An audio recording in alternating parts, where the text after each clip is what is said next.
المرسلون قالوا يا ويلنا من بعثنا من مرقدنا هذا ما وعد الرحمن وصدق المرسلون صدق الله مولانا العظيم. الصلاة والسلام عليك يا سيدي يا رسول الله وعلى آلك وأصحابك يا سيدي يا حبيب الله. الصلاة والسلام عليك يا سيدي يا رسول الله وعلى آلك وأصحابك يا حبيب الله. برادران اسلام، روز محشر کے بارے میں قرآن مجید کی آیت مبارکہ سورہ فاتحہ کی آیت مالک یوم الدین کی تشریح قرآن حکیم سے مختلف انداز سے جو اللہ پاک نے اس دن کے بارے میں ارشادات فرمائے ہیں، اپنے بندوں کی ہدایت کے لیے، رہنمائی کے لیے، تنبیہ کے لیے، ڈرانے کے لیے، جگانے کے لیے، اس کے بارے میں آج جو گفتگو پیش نظر ہے وہ ہے کہ روز محشر، قیامت کا دن، جس کو مالک یوم الدین کے لفظ سے اللہ پاک نے تعبیر فرمایا ہے، اس میں دو چیزیں قرآن حکیم میں، کلام الہی میں واضح ہیں. ایک ہے نفخہ صور، یعنی اسرافیل علیہ السلام کا صور پھونکنا. یہ حضرت اسرافیل علیہ السلام کا صور پھونکنا جو ہے وہ 2 مرتبہ 2 بار ہوگا. قرآن مجید میں اس لفظ کو مختلف انداز میں اللہ تعالیٰ نے بیان فرمایا ہے. مثلا سورہ النمل میں ہے وَيَوْمَ يُنفَخُ فِي الصُّورِ فَفَزِعَ مَنْ فِي السَّمَاوَاتِ وَمَنْ فِي الْأَرْضِ إِلَّا مَنْ شَاءَ اللَّهُ وَكُلٌّ أَتَوْهُ دَاخِرِينَ. اللہ تعالیٰ ارشاد فرماتا ہے کہ جس دن صور پھونکا جائے گا تو آسمان اور زمین میں جو بھی ہوگا، جو فرد، جو شخص، جو نوع، جو جنس، ہر فرد، ہر شخص، ہر جنس گھبرا اٹھے گی. یعنی حضرت اسرافیل علیہ السلام جب صور پھونکیں گے تو اس کی دہشت اور جلال کی وجہ سے آسمان اور زمین کی نوری ناری ہر مخلوق جو ہے، ہر جنس جو ہے، فاضع، وہ گھبرا جائے گی، گھبرا اٹھے گی. الا من شاء اللہ، مگر جس پر اللہ تعالیٰ کا خاص کرم ہوگا وہ اس گھبراہٹ سے مستثنی ہوگا. اس کا مطلب یہ ہے کہ کچھ افراد روز محشر ایسے ہوں گے جن پر قیامت کی گھبراہٹ طاری نہیں ہوگی. وہ قرآن مجید میں ان کے بارے میں حدیث پاک میں بھی ہے، قرآن پاک میں بھی ہے، لیکن اکثریت جو ہے اللہ تعالیٰ فرماتا ہے ہر چیز پہ گھبراہٹ طاری ہو جائے گی. کلٌ اتوہ داخرین، اور سارے کے سارے اللہ تبارک و تعالیٰ کی بارگاہ میں بے بس، بے کس اور ذلت اور مسکینی کے ساتھ اس کی بارگاہ میں حاضر ہوں گے. یعنی آج ہم چاہتے ہیں تو آتے ہیں، چاہتے ہیں نہیں آتے. ہر بندہ اپنی مرضی کے مطابق جو اللہ نے اسے طاقت دی ہے وہ کر رہا ہے. لیکن قیامت کا جب دن آئے گا تو کوئی شخص اپنی مرضی استعمال نہیں کر سکے گا. ہر شخص ذلت کے ساتھ، مسکنت کے ساتھ، بے بسی کے ساتھ بارگاہ خداوندی میں حاضر ہونے پر مجبور ہوگا. کسی کو انحراف، انکار کی طاقت نہیں ہوگی، ہمت نہیں ہوگی. تو یہ جس میں اس نفخے کا ذکر ہے، صور پھونکنے کا ذکر ہے، تو یہ اس کو کہتے ہیں نفخہ اولا. یہ حضرت اسرافیل علیہ السلام پہلی مرتبہ جب صور پھونکیں گے تو مخلوق کا یہ عالم اور یہ حال ہوگا. قرآن حکیم میں دوسری آیت میں فرمایا وَنُفِخَ فِي الصُّورِ فَصَعِقَ مَنْ فِي السَّمَاوَاتِ وَمَنْ فِي الْأَرْضِ إِلَّا مَنْ شَاءَ اللَّهُ، کہ جس وقت صور پھونکا جائے گا تو بے ہوشی طاری ہو جائے گی. آسمان اور زمین میں جو بھی مخلوق ہے، خواہ اس کا تعلق کسی بھی نوع سے ہے، تو ان کے اوپر. اب یہ جو میں نے عرض کیا کہ یہ نفخہ اولا کا ذکر ہے، اس کا بھی قرآن میں ہے. اسی آیت میں ہے کہ ثم نفخ فیہ اخری، پھر دوسرا صور پھونکا جائے گا فاذا هم قیام ینظرون، تو لوگ جو ہے وہ جو مر جائیں گے، موت کے گھاٹ اتار دیے جائیں گے، ان کو دوبارہ سے زندگی ملے گی اور وہ دوبارہ جی اٹھیں گے، دوبارہ سونے والے کھڑے ہو جائیں گے۔ تو یہ ہے نفخہ ثانیہ، یعنی دوسرا سور پھونکا جائے گا۔ تو اب بات قرآن حکیم نے واضح کر دی، ایک مرتبہ سور پھونکا جائے گا تو تمام مخلوق موت کے گھاٹ اتر جائے گی، اور پھر جس وقت دوسرا سور پھونکا جائے گا تو اس وقت مری ہوئی مخلوق دوبارہ زندہ کر دی جائے گی، اور اس کی حالت اور کیفیت جو پہلے سور کی ہے وہ یہ ہے کہ حضرت اسرافیل علیہ السلام جب سور پھونکیں گے تو لوگ دہشت زدہ ہوں گے، پھر بے ہوشی کا عالم طاری ہو جائے گا۔ قرآن مجید کی دوسری آیات اس کی یہی تفصیل، یہی تشریح کرتی ہیں۔ نبی کریم صلی اللہ تعالیٰ علیہ وسلم بہت کم ہنستے تھے، زیادہ آپ کے اوپر سوچ بچار کی کیفیت طاری رہتی تھی۔ صحابہ کرام نے پوچھا، یا رسول اللہ آپ ہمارے ساتھ بہت زیادہ ہنستے نہیں؟ آپ نے ارشاد فرمایا کہ وہ شخص کس طرح خوش رہ سکتا ہے جس کو یہ معلوم ہے کہ حضرت اسرافیل علیہ السلام نے سور منہ میں لے لیا ہے اور پتہ نہیں کس وقت وہ صدا لگا دے۔ تو جس شخص کو یہ فکر لگی ہو وہ شخص ہنس کیسے سکتا ہے، آرام کیسے کر سکتا ہے؟ حضور فرماتے ہیں کہ میرے تو کان اسی طرف لگے ہوئے ہیں، کیوں کہ کسی وقت بھی وہ اپنی ڈیوٹی دے سکتا ہے۔ تو نفخہ اولا جس کا میں نے عرض کیا کہ حضرت اسرافیل علیہ السلام پہلی مرتبہ سور پھونکیں گے تو اس وقت مخلوق کے اوپر کیا کیفیت طاری ہوگی۔ احادیث پاک میں ہے کہ آسمان اور زمین کی جتنی بھی مخلوق ہے اس کا تعلق کسی بھی جنس سے ہے، حضرت اسرافیل علیہ السلام جب سور پھونکیں گے تو تمام مخلوق لقمہ اجل بن جائے گی، ہر چیز فنا کے گھاٹ اتر جائے گی۔ اور پھر اس کی تشریح تفسیر میں ہے کہ 40 سال کا عرصہ ساری مخلوق عالم برزخ میں پڑی رہے گی، یعنی پہلا سور پھونکا گیا، مخلوق ختم ہو جائے گی، فنا کے گھاٹ اتر جائے گی، اور 40 سال تک۔ اب 40 سال کا یہی نہیں بتایا جا سکتا کہ 40 سال اس دنیا کے 40 سال مراد ہے یا آخرت کے 40 سال مراد ہیں، لیکن لفظ 40 سال کے ہیں۔ کیوں کہ دنیا کے جو 40 سال ہیں یہ بہت مختصر ہے، آخرت کے 40 سال جو ہیں وہ بہت طویل ہے۔ تو معلوم نہیں کہ اس سے سرکار دو عالم صلی اللہ علیہ وسلم کی مراد کیا تھی۔ اب آپ نے ارشاد فرمایا کہ جس وقت ساری مخلوق لقمہ اجل بن جائے گی، صرف 4 فرشتے زندہ رہ جائیں گے، ان میں حضرت جبریل علیہ السلام، میکائیل علیہ السلام اور اسرافیل علیہ السلام، عزرائیل علیہ السلام۔ اب اللہ تبارک و تعالی حکم فرمائے گا حضرت عزرائیل علیہ السلام کو کہ یہ 4 جو بچ گئے ہیں، 3 بقایا، ان کی بھی روح نکال دو۔ تو حضرت عزرائیل علیہ السلام اللہ کے حکم سے حضرت جبریل علیہ السلام کو بھی موت کے گھاٹ اتار دیں گے، حضرت سیدنا جو ہے میکائیل علیہ السلام ان کو بھی، حضرت اسرافیل علیہ السلام کو بھی۔ اب جب حضرت عزرائیل علیہ السلام ان تینوں مقدس اور اولو العزم فرشتوں کو موت کے گھاٹ اتار دیں گے تو اللہ تبارک و تعالی اب حضرت عزرائیل علیہ السلام کی طرف نظر جلال اٹھائے گا تو حضرت عزرائیل پر بھی موت طاری ہو جائے گی، یعنی ساری دنیا کو فوت کرنے والا، موت دینے والا، آج اس کی زندگی کا چراغ بھی گل کر دیا جائے گا۔ اب ساری دنیا کی روح نکالنے والے کی جب اپنی روح نکلے گی تو اس کی اتنی دردناک چیخ عزرائیل کے سینے سے بلند ہوگی کہ ایسی چیخ زمانے نے سنی ہی نہیں ہے۔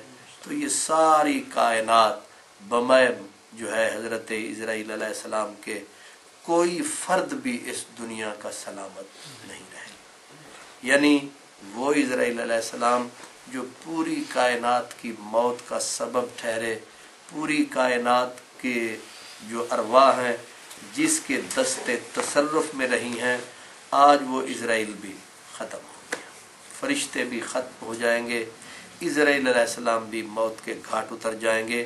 تو یہ نفخہ اولا، پہلا سور پھونکنے کا عمل مکمل ہو جائے گا۔ اس کے بعد اللہ تبارک و تعالی جب یعنی محشر کا دوسرا جو یہ ہے لمحہ وہ یہ ہے کہ اللہ تعالیٰ پھر حضرت اسرافیل علیہ السلام کو زندہ فرمائے. یہ اس کا نظام ہے، نظام قدرت ہے.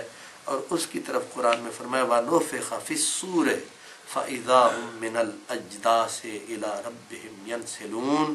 سورہ یاسین شریف میں یہ آیت پاک ہے. اللہ پاک ارشاد فرماتا ہے پھر حضرت اسرافیل علیہ السلام اللہ کے حکم سے دوسرا سور پھونکیں گے تو لوگ مٹی سے من الاجداث اپنی قبروں سے لوگ اٹھیں گے. اب وہی مجبوری کی کیفیت، اب انہیں یہ کہنا نہیں پڑے گا کہ اللہ کی طرف آؤ یا جاؤ، سارے اب پہ ہی دوڑ پڑیں گے اللہ کی طرف. لیکن ان کے اوپر وہی بے بسی کی کیفیت. اب وہ روتے ہوں گے یا ویلنا من بعثنا من مرقدنا، ہائے ہماری ہلاکت، کس نے ہم سونے والوں کو اٹھا دیا، کس نے پھر ہمیں جگا دیا، کس نے ہمیں پھر زندہ کر دیا. اب پھر خود ہی کہیں گے کہ ھذا ما وعد الرحمن، شاید یہ وہی وعدہ ہے جو کبھی رحمان نے کیا. یعنی اب وہ ساری بھول بھلیاں یاد آ جائیں گی اور پھر اللہ تعالیٰ کا فرمان یاد آئے گا کہ اللہ نے تو یہ فرمایا تھا. اور کہیں گے وَصَدَقَ الْمُرْسَلُونَ، رسول سچ ہی کہتے تھے. اب اللہ کے انبیاء اور اللہ کے مرسلین کی صداقت پر اس وقت بندے کو یقین آئے گا جب اس کے اوپر بیتے گی، جب گزرے گی. پہلے تو شک کرتے تھے کہ دیکھا جائے گا، جب آئے گا دیکھی جائے گی، تیری معاشر کو بھی دیکھ لیں گے. لیکن جب گزرے گی تو پھر کہیں گے ھذا ما وعد الرحمن، یہی وہ وعدہ تھا جو اللہ نے کیا تھا، یہی وہ وعدہ تھا جو رسول کرتے تھے. اب کہیں گے رسولوں نے سچ ہی کہا تھا وصدق المرسلون. تو اللہ تبارک و تعالیٰ نے جس دن کو یوم الدین کہا، جس دن کو یوم عظیم کہا ہے، فرمایا کہ اس دن جس دن اللہ تبارک و تعالیٰ مخلوق کو پھر اٹھائے گا. اب اٹھانے کے بعد ان تمام کی تمام مخلوق کو، حدیث پاک میں حضرت سیدنا عبداللہ بن عمر فرماتے ہیں کہ اللہ تعالیٰ مخلوق کو ایسے جمع کر دے گا میدان حشر میں جس طرح ترکش میں تیر کٹھے کر دیے جاتے ہیں. اب اس طرح ساری مخلوق جو ہے وہ جمع کر دی جائے گی. اب اس کے اندر صرف انسان نہیں، جنگل کے وحشی درندے، وہ جنگلوں اور ویرانوں والی مخلوق، وہ بھی انسانوں کے ساتھ مکس اپ ہو جائے گی. اب درندے کاٹنا پھاڑنا بھول جائیں گے، ایک دوسرے کو نقصان دینے والے نقصان دینا بھول جائیں گے. کیوں؟ وہ لفظ ہم کہتے ہیں نفسی نفسی، ہر کسی کو اپنی پڑ جائے گی. کوئی دوسرے کو نقصان دینے کی ہمت، جرت، کیفیت وہ ساری کی ساری بھول جائیں گے. ہر کسی پر اپنے ہی نجات کا خوف طاری ہو جائے گا. تو یہ عرصہ فرمایا 300 سال تک طاری رہے گا. اب یہ 300 سال اللہ کا نبی بہتر جانتا ہے کہ یہ 300 سال کون سے ہیں، دنیا کے ہیں یا آخرت کے ہیں. لیکن اس کی کیفیت یہ بیان فرمائی گئی کہ یہ یوم عظیم جسے کہا گیا ہے اور ڈرایا گیا ہے کہ لوگوں اس دن سے ڈرو جو دن آنے والا ہے. اللہ وعدہ خلافی نہیں کرتا، جو اس نے فرمایا ہے وہ ہو کے رہنا ہے. تو فرمایا 300 سال تک لوگ پریشان، سرگردان، حیران اب محشر کی دھوپ میں کھڑے رہیں گے. کسی کو کوئی پوچھنے والا نہیں ہوگا. بھوک اور پیاس کی شدت، ایک دن کا روزہ ہم نہیں رکھ سکتے. اور سوچیں تو ویسے ہی ہمارے اوپر کیفیت ایک دکھ، درد، تکلیف کی طاری ہو جاتی ہے کہ بلا کی گرمی ہو، سورج آگ برسا رہا ہو اور ادھر گندم کی کٹائی کا موسم ہو، اوپر رمضان شریف آ جائے تو آپ بتائیں کہ روزہ کیسے چلے گا. لیکن وہاں والے تو وہاں والے، یہاں جہاں ہمہ وقت بارش ہو رہی ہے، ٹھنڈک بھی ہے، ابھی سے کچھ لوگوں کو جو روزے رکھتے نہیں ان کو بھی جان کے لالے پڑے ہوئے ہیں. تو جنہوں نے رکھنے ہیں وہ بھی سوچوں میں پڑے ہوئے ہیں کہ 19 گھنٹے کا 20 گھنٹے کا روزہ کیسے گزرے گا. تو اب 300 سال کی بھوک کیسے گزرے گی. اور اللہ کا وعدہ سچا ہے، کسی کی سمجھ میں آئے تب بھی، کسی کی سمجھ میں نہ آئے تب بھی اس دن سے نے آ کے رہنا. جیسے موت نے آنا ہے، کوئی مانے تب بھی مرنا ہے، اس نے نہیں ماننا تب بھی مرنا ہے۔ تو 300 سال کی بھوک ہے، پیاس ہے، شدت ہے۔ اب دکھ یہ ہے کہ اللہ تبارک و تعالیٰ ہے نا قرآن میں لا ینظر الیہم، اللہ ناراضگی کی وجہ سے نظر بھی نہیں کرے گا، وہ کہے گا یہ تو دیکھنے کے بھی قابل نہیں ہے، ان پہ تو نظر یہ ڈالی جائے، یہ اس نظر کے بھی قابل نہیں ہے، اس لیے مخلوق فرمایا وہاں روئے گی، اب اپنے کیے پر روئے گی، پہلے آنسو بہیں گے، پھر انسان کے آنسو ختم ہو جائیں گے، پھر آنکھوں سے خون بہنا شروع ہو جائے گا، یہاں تک کہ خون بھی ختم ہو جائے گا، یعنی آنسو خون کے بہنے بھی بند ہو جائیں گے۔ اس وقت انسان جو ہے وہ اپنے اپنے پسینے میں جتنا جس نے کیا ہے، اگر اس کے فضل نے، اس کی رحمت نے ساتھ نہ دیا، اگر اللہ تبارک و تعالیٰ کی رحمت نے یاوری نہ فرمائی، تو لوگ اپنے اپنے پسینوں میں، کوئی ٹخنوں تک ڈوبے گا، کوئی پنڈلیوں تک، کوئی گھٹنوں تک، کوئی کمر تک، کچھ لوگ کاندھوں تک اور کچھ لوگ ناک تک اپنے جہنمی پسینے میں ڈوب جائیں گے۔ اور یہ عمل سرکار فرماتے ہیں ایک دن کا نہیں، 300 سال کا عمل ہے۔ تو آپ کو پتا ہے کہ سکھ کے سال، سکھ کی عمر کا پتہ نہیں چلتا، لیکن دکھ کا گھنٹہ بھی کاٹنا محال ہو جاتا ہے۔ رات کو اگر گھر میں درد پڑ جائے بندے کو، سر میں، کان میں، دانت میں، پیٹ میں، ڈاکٹر نہ ملے، گولی کوئی نہ ہو، تو اس رات کی صبح ہونا بہت مشکل ہو جاتی ہے، ایک رات پہاڑ کی بن جاتی ہے۔ لیکن سکھ کی پوری زندگی پتہ نہیں کہاں سے گئی۔ حضرت علامہ اقبال کہتے ہیں مہینے وصل کے گھڑیوں کی صورت اڑ جاتے ہیں، اور گھڑیاں جدائی کی گزرتی ہیں مہینوں میں۔ تو اس کیفیت کو اللہ تبارک و تعالیٰ فرماتا ہے یوم یقوم الناس لرب العالمین، جس دن اللہ تبارک و تعالیٰ لوگوں کو کھڑا کر دے گا، یا لوگ کھڑے ہوں گے بارگاہ رب العزت میں، اس دن کو یوم محشر بھی کہتے ہیں، اس دن کو یوم عظیم بھی کہتے ہیں، اس کو یوم الدین بھی کہتے ہیں۔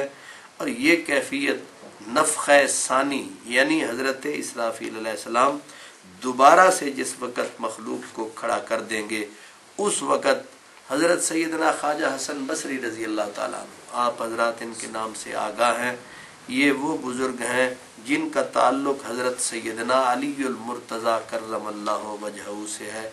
جتنے بھی سلاسل ہیں اولیاء کرام کے، ان تمام سلاسل میں آدم کا درجہ حضرت حسن بصری کو حاصل ہے۔ آپ فرماتے ہیں کہ اللہ تبارک و تعالی 50,000 سال، کچھ ایسے بد نصیب بھی ہوں گے انسانوں میں کہ 50,000 سال تک اللہ ان کی طرف دیکھنا بھی گوارا نہیں فرمائے۔ ظاہر ہے رب کی نظر رحمت اٹھے گی تو بگڑی بنے گی، جب اس کی نظر رحمت ہی نہیں اٹھے گی تو بگڑی کہاں سے بنے گی؟ اس دن جس وقت پیاس کی، بھوک کی بھی شدت ہوگی، اس دن آپ فرماتے ہیں کہ اللہ تبارک و تعالیٰ کے پیارے بندے بندوں کو یاد آئیں گے۔ اب اس دن اللہ کے پیارے کیوں یاد آئیں گے؟